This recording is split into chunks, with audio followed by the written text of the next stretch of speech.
नमस्कार, मैं हूं अमित कुमार। जो लोग भी भाजपा को 2024 के लोकसभा चुनाव में हराने का सपना देख रहे हैं या कहीं ना कहीं वो चाहते हैं कि अब 2024 में भाजपा का सरकार ना बने और प्रधानमंत्री नरेंद्र मोदी को दोबारा प्रधानमंत्री बनने ना दिया जाए, उन सब के भरे निगाहों से वो सब व्यक्ति कहीं ना कहीं बिहार के मुख्यमंत्री नीतीश कुमार की ओर देख रहे हैं और नीतीश कुमार की ओर टकटकी आस लगाए देख रहे हैं कि शायद नीतीश कुमार एक ऐसे नेता बन के उभरे देश के राजनीति में जो भाजपा का सफाया कर दे 2024 में। और नीतीश कुमार भी दम भर रहे हैं, जब से वो बीजेपी का साथ, एनडीए गठबंधन का साथ छोड़ के आरजेडी के साथ गए हैं, तब से आए बगाए वो हर वक्त ये कहते सुनाई दे रहे हैं, कहीं ना कहीं किसी न किसी रूप में वो भाजपा पर हमलावर होते दिख रहे हैं और कहते सुनाई दे रहे हैं कि 2024 में केंद्र से भाजपा को हटाना है।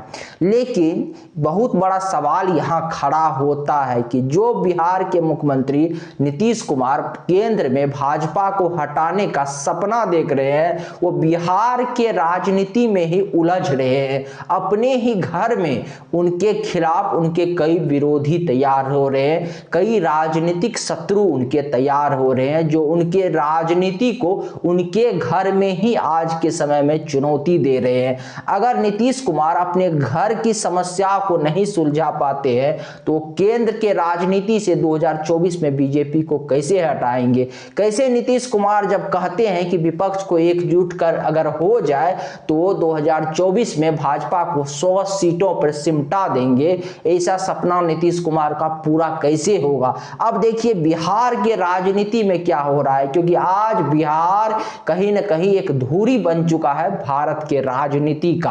आज भारत के राजनीति का एक ऐसा केंद्र बन चुका है बिहार, जहां से आज देश के राजनीति में जो भी कार्य किया जाता है बिहार के राजनेताओं द्वारा और नीतीश कुमार के इर्द गिर्द जो भी निर्णय लिया जाता है उसका गूंज सेंटर पॉलिटिक्स में सुनाई देता है। इसीलिए आज के समय में आप बिहार के राजनीति में होने वाले छोटे से छोटे घटना को इग्नोर नहीं कर सकते और उनके पीछे 2024 का धुन कहीं ना कहीं सुनाई देता है। बिहार में आज मुख्यमंत्री नीतीश कुमार के साथ आए उपेंद्र कुशवाहा उनके साथ बगावत करने के मूड में आ गए हैं और आज उपेंद्र कुशवाहा ने जदयू से इस्तीफा देकर नीतीश कुमार के पार्टी पर और स्वयं नीतीश कुमार पर कई आरोप लगाते हुए अपनी एक नई पार्टी बनाने की घोषणा कर दी है। अब सोचिए ये कितना बड़ा खबर है। ये समझ सकते हैं कि नीतीश कुमार बिहार में उस समाज से आते हैं जिस समाज को लवकुश समाज कहा जाता है, जिस समाज ने पहली बार लालू यादव के खिलाफ, जब नीतीश कुमार पहले लालू यादव के साथ थे और लालू यादव के खिलाफ जब उन्होंने बिगुल बजाया था, जब लालू यादव के सत्ता को उन्होंने चुनौती देने की पहली बार कोशिश की थी और लालू यादव से जब वो अलग हुए थे पटना के रैली में, तो वो कोयरी और कुर्मी समाज की ही रैली थी जिसमें लालू यादव के खिलाफ बिहार के मुख्यमंत्री नीतीश कुमार ने खुला ऐलान कर दिया था कि अब उनका रास्ता लालू यादव से अलग होगा और बिहार में वो अपने दम से सरकार बनाएंगे, क्योंकि पहले तो वो लालू यादव के साथ ही थे और अपने दम से सरकार बनाएंगे। और लंबे संघर्षों के बाद लालू यादव के खिलाफ 2005 में नीतीश कुमार को पूर्ण बहुमत मिला और वो एनडीए के साथ मिलकर सरकार बनाई। उसमें प्रमुख भूमिका थी किस समाज की? वही लवकुश समाज की, वही कोरी कुर्मी समाज की, जिस समाज ने बिहार में नीतीश कुमार को इतना बड़ा नेता बनाया और जहां से बिहार के मुख्यमंत्री की पहली बार मुख्यमंत्री बनने की यात्रा जिस रैली से शुरुआत हुई वो रैली भी थी लवकुश समाज अर्थात कोरी कुर्मी समाज का। और उसी समाज से आते हैं उपेंद्र कुशवाहा और नीतीश कुमार जैसे बड़े नेता। अब उपेंद्र कुशवाहा देखिए आज नीतीश कुमार के पर कई आरोप लगा रहे कह रहे हैं उपेंद्र कुशवाहा कि नीतीश कुमार जदयू का विलय आरजेडी में करना चाहते हैं। आरोप लग रहा है नीतीश कुमार पे कि नीतीश कुमार जदयू का विलय आरजेडी में कर देंगे। और नीतीश कुमार ने महागठबंधन का जब से वो आरजेडी के साथ गए हैं तब से ये कहा भी जा रहा है कि 2025 में नीतीश कुमार ने एक बार कहा भी था कि मुख्यमंत्री के उम्मीदवार बिहार 2025 विधानसभा चुनाव याद रखिएगा तेजस्वी यादव होगा, और वो अब 2024 में केंद्र के पॉलिटिक्स में जाएंगे। नोट करने वाली बात है, यहीं से शुरुआत हुई बिहार के मुख्यमंत्री का एक बार पुनः देश के प्रधानमंत्री बनने का नई राग और नए इस स्वर को एक बार नए धुन मिलने का शुरुआत हुआ यहीं से, जब से नीतीश कुमार ने भाजपा का साथ छोड़ा, महागठबंधन आरजेडी के साथ वो गए और उन्होंने कहा कि 2025 के विधानसभा चुनाव में तेजस्वी यादव बिहार के मुख्यमंत्री के उम्मीदवार होंगे और वो अब केंद्र के राजनीति में जाएंगे। तब से देश में चर्चा शुरू हो गई कि नीतीश कुमार अब मोदी को चुनौती देंगे। लेकिन नीतीश कुमार को लगातार बिहार में एक के बाद एक झटका मिल रहा है। अब उपेंद्र कुशवाहा जो लगभग 14 महीना पहले ही उनके पार्टी को एक बार पुनः ज्वाइन किया था, जदयू को ज्वाइन किया था, वो जदयू से अलग हो रहे हैं ये कहते हुए कि नीतीश कुमार अब आरजेडी के साथ जदयू का विलय कर देंगे। और नीतीश कुमार भी कई बार इसके संकेत देते नजर आए हैं और ये चर्चा बहुत बड़ा है। अब सोचिए पॉलिटिकल दुनिया में ये बहुत बड़ा खबर है। खबर इसीलिए है कि नीतीश कुमार की राजनीति देखिए, नीतीश कुमार की राजनीति पूरा लालू यादव आरजेडी के खिलाफ रहा, क्योंकि उनकी राजनीति बीजेपी के खिलाफ नहीं रहा या दूसरे दल के खिलाफ नहीं रहा, वो सत्ता में ही आरजेडी का विरोध करके आरजेडी के जंगल राज का मुद्दा को उठा के वो सत्ता में आए।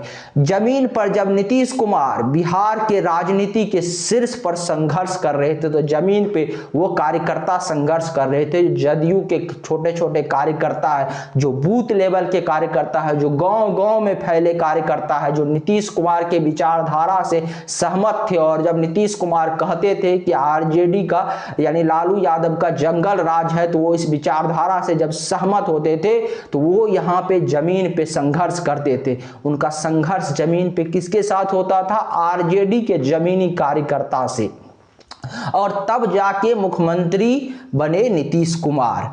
अब देखिए जब नीतीश कुमार एक बार पुनः जदयू के साथ आरजेडी के साथ चले गए और वो जब ये कयास चारों तरफ लगाए जाने लगा है कि जदयू का विलय आरजेडी में हो जाएगा, तो सोचिए उस कार्यकर्ता के बारे में सोचिए। नीतीश कुमार तो मिल गए जदयू में आरजेडी में, लेकिन क्या उस कार्यकर्ता का मन मानेगा कि वो आरजेडी के साथ समझौता कर लेंगे? जमीन पे कार्यकर्ता में निराशा छाया है और कहा जा रहा है कि जदयू के कई नेता में इसको लेकर निराशा है कि आखिर नीतीश कुमार इस प्रकार का फैसला लेने के लिए क्यों आतुर हो गए हैं, वो जदयू का विलय आरजेडी में क्यों करना चाहते हैं, क्यों कराना चाहते हैं। पिछले जब से उपेंद्र कुशवाहा ने बगावती सुर अपनाए तब से देखिए वो नीतीश कुमार पे डायरेक्ट हमलावर होने से ज्यादा इस बात को लेकर हमलावर है कि नीतीश कुमार जदयू का विलय आरजेडी में क्यों करना चाहते। नीतीश कुमार दूसरे के घर में पड़ोस में अपना बारिश क्यों ढूंढ रहे हैं। इन सारे चीजों को लेकर उपेंद्र कुशवाहा नीतीश पर हमलावर हैं। और हमलावर किस प्रकार से ये कहानी पूरा सिलसिलेवार तरीके से चली और इस हमलावर होते हुए अब हुआ क्या कि उपेंद्र कुशवाहा ने अपनी एक नई पार्टी बनाने की घोषणा कर दी। तो नई पार्टी बनाने की घोषणा कर दी तो ये नीतीश कुमार के लिए एक बहुत ही बुरी खबर है। खबर इसीलिए राजनीतिक दृष्टिकोण से बुरी है कि उपेंद्र कुशवाहा बिहार के राजनीति में एक पुराने नेता हैं और उसी समाज से आते हैं। नीतीश कुमार के सारे दाव पेच उनको मालूम है पहले से।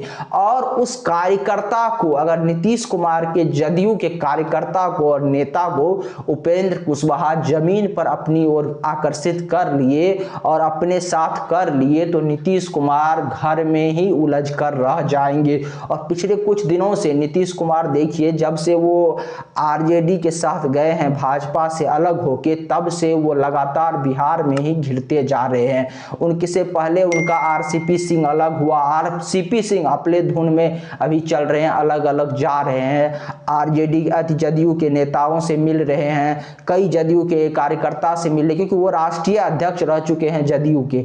वो केंद्रीय मंत्री रह चुके हैं, इसलिए बहुत सारे कार्यकर्ता से, चूंकि मुख्यमंत्री रहते हुए नीतीश कुमार डायरेक्ट जमीन से जुड़े कार्यकर्ता से उस स्तर पर कनेक्ट नहीं रह सकते थे। कई प्रोटोकॉल होता है मुख्यमंत्री का, मुख्यमंत्री के पास इतना समय नहीं होता, लेकिन जमीन से कौन जुड़ा रहता? जो पार्टी और संगठन चलाने वाले लोग रहते थे, और ऐसे लोगों में थे आरसीपी सिंह, उपेंद्र कुशवाहा, ऐसे लोग। और उपेंद्र कुशवाहा तो अलग हो ही गए, आरसीपी सिंह अपने धुन पे अलग बिहार में चल रहे हैं और लगातार नीतीश कुमार पे हमलावर हो रहे हैं। दूसरी तरफ उनका पूर्व उपाध्यक्ष रहे प्रशांत किशोर भी उनसे अलग हो गए हैं और बिहार में यात्रा निकाल रहे हैं, पद यात्रा कर रहे हैं पूरे बिहार में।